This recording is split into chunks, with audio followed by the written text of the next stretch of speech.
You wrote about this online for Fox Sports. Can the Lakers win a title without Russ changing his style of play? Can't win with it, can't win without it, gentlemen. That is the issue and the problem here, because what you get out of Russell Westbrook when he is explosive and he's playing really fast is what you got the other night. Is you get a win during the regular season. It works. You're going to get triple doubles. You're going to win more than not. We've seen that. And that's who Russell Westbrook has been. There's a reason that Washington led the league in pace last year. There's a reason that the year before when he was with Houston, Houston was second in the league in pace. He has to play fast. But where did Washington go in the playoffs? Where did the Houston Rockets go in the playoffs? Home.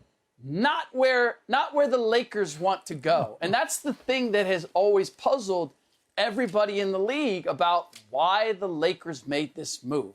If you're doing it just because you want to play faster and you want to have a better regular season record, okay, fine. That makes all the sense in the world to make that deal. But if you're looking to go further in the playoffs, if you're looking to win a championship, the Russell Westbrook experience and the Russell Westbrook formula has never worked on that platform. So to answer your question, you can't win if you have him try to play more efficient. And at this point in his career, the thought that he could switch to that is unlikely. But let's say you could convince him and you could use him in more of a contributing role. Okay, but now you're not going to get the full Russell Westbrook. And if you're going to do that, and you're going to do that through the season, then you're probably not going to get the record that you were hoping to get or the seeding that you were hoping to get. So it is a conundrum. If you have Russell Westbrook play at his best, it is not a formula that works in the postseason. If you don't have him play at his best, then what are the chances that he's going to contribute to the level of all the guys that you let go or moved in order to get him? The Kyle Kuzmas and the Kentavious Caldwell-Popes and the Alex Carusos, all the guys that are performing, if you've noticed, very well for their current teams. You know, the money jar for $10 words is growing. You came on, Rick, and you just threw $10 into the $10 word jar as well with great conundrum. Listen, I look at it like this. I don't really believe this is a conundrum. And in fact, I don't think it's a conundrum at all. There are too many brilliant minds connected to the decision of the addition of one Russell Westbrook to come to the LA Lakers. If there is one man who understands what playing fast looks like and playing with somebody who plays as fast as Russell Westbrook does, it's LeBron James. Why? Who is that? Matter of fact, I think his nickname was, what was it? Flash. Oh, yeah, Flash. Mr. Dwayne Wade was a very fast, quick, explosive player that did a lot of the things that mirror what one Russell Westbrook does. I don't think they brought him to, the more I'm watching, they have not brought him to LA to change his style of play. In fact, let me offer a different perspective here. Allow for Russ to be who Russ is. And as we get closer and closer to where we're going to be in this playoff run, we will adapt and adjust what we need to as vets, older dudes that understand how this game works. We understand the dimensions of this court. We understand what our strengths are. We understand what our weaknesses are. I remember watching this movie. I think it was called Soldier Story. I think it was with Adolf, I think his name was the actor's name, who was in the scene with Denzel Washington. And Denzel was this young soldier that was kind of, full of energy and life and was tough and strong. And the Sarge was old and small and frail and looked as though it was the end. And why is this old man leading our team? And then all of a sudden it's like, okay, well, you want to get into a fight? Let's get into a fight. And that man threw some sand up in his face, threw some gravel up in his face and started working him, right? These old heads know how to win. It's not about them not understanding what they need to do as to how it will apply to winning. Let Russ be that young, vibrant, energetic guy who plays fast. Sure, that's too many turnovers. I understand that. That will lead to losses. I understand that. But his success rate has been very high as well, getting to a certain point. It's up to those old heads and the decision makers that chose to bring Russ here, knowing what his DNA is. You know it. Don't try to change what he is. What y'all old heads are going to do is you're going to adapt to what it is that your strengths and your weaknesses are, and you're going to make it work for you as you get deeper into this season. That, as I'm watching this Lakers team play, that's what's coming to mind to me as someone who's watching with, an old man's coach's eye, even though it's basketball and it's not football. Yeah, I think the movie was The Officer and a Gentleman, maybe. Okay. Richard Gere. No. Okay, well, that was a good movie at any rate. This was Soldier Story. I could be right. I do want to point out, but that was a good movie, Rick, too.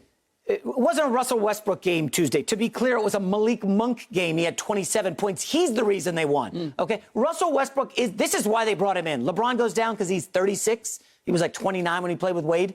Yeah, we're going to need Russell to come in, pad some stats, and try to get us some wins. By the way, Russell Westbrook, 41% from the field, lowest in a decade. He's 28% on threes, but we know he can't shoot. That's been a bugaboo of his for a long time. Career high, 5.3 turnovers a game.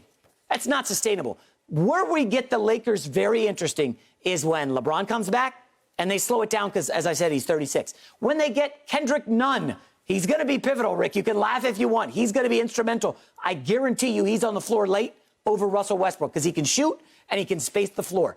And, of course, THT, he can create with the ball in his hands. It's going to be a little bit interesting to see how Frank Vogel juggles the lineups because, as we're saying, Russ ain't changing. I know this is what he does, but the things that got him here aren't going to get him where he's going. He wants that title. You got to change, dude. Anthony Davis called him out earlier this week like, hey, man, these fast breaks you're running 1-on-3, losing the basketball, slow it down, bro. Like, if Anthony Davis is doing it, you know LeBron's doing it behind the scenes. They got good players coming back. I'm not buying Russ long term, but I still think the Lakers will be fine. We anticipated, I believe, back in August, guys, the Lakers were going to struggle out of the gate. First 20 games, kind of a feeling out process. Russell Westbrook, he's going to have to change or it's going to be over to the bench late in games, and he's not going to like that. LaVar, I'm actually not mad at your argument. Thank you. It makes a certain degree of sense. But here's, again, the conundrum. Because you are suggesting that we're going to let Russell Westbrook make the decisions. We're going to put the ball in his hands. Because that's the only way you get the Russell Westbrook experience. That's the genius of LeBron James. He's going to think he's making the decisions, but he really isn't. And they're going to be good enough to do that. These guys are good enough and savvy enough to let Russ think he's making the decisions. It's going to play out.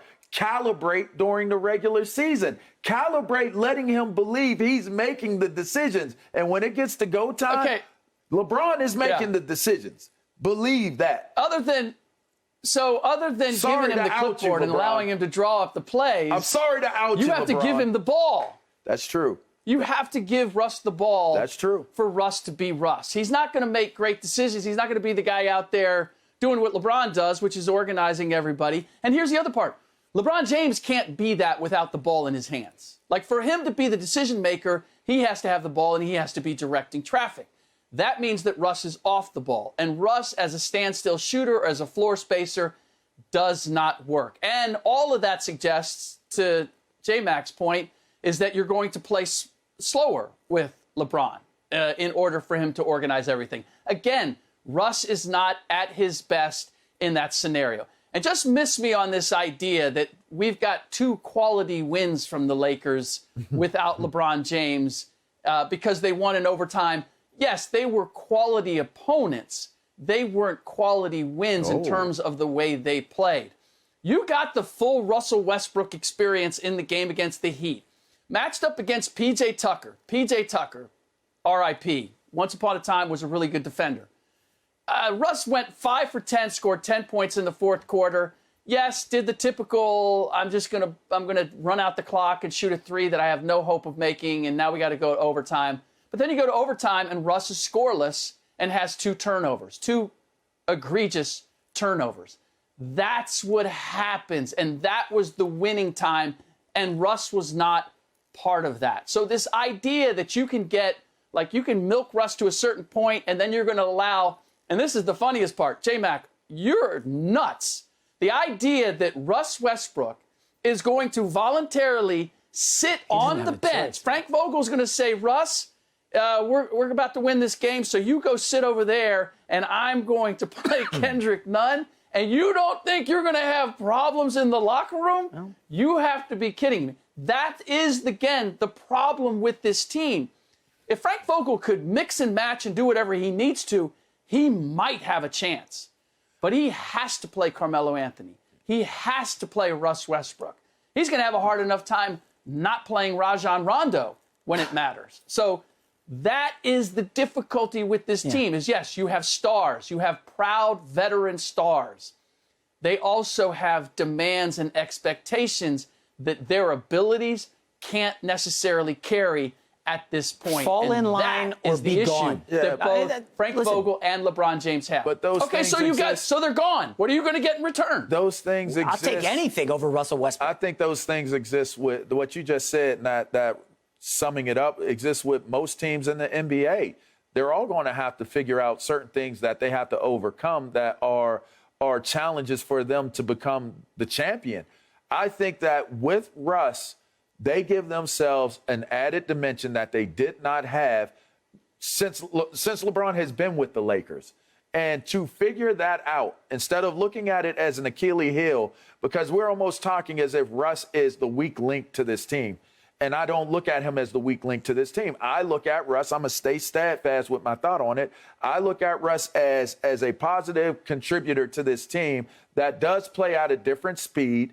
And these guys, they will show their brilliance and their ability to adapt and to adjust what they're going to do ultimately to what Russ brings to the table. By doing that, you force other guys to do the same exact thing, and that includes Russell Westbrook. If you don't think that that man is able to comprehend that and will bring that to the table, I think the conundrum will be trying to figure out how he was able to do it when it happens versus why he wasn't able to do it because of the player we think he has established himself to be in his career. Russ is 30th in player efficiency rating this season, not among all players, among point guards. LaVar, there's 30 teams in the NBA. I've said enough.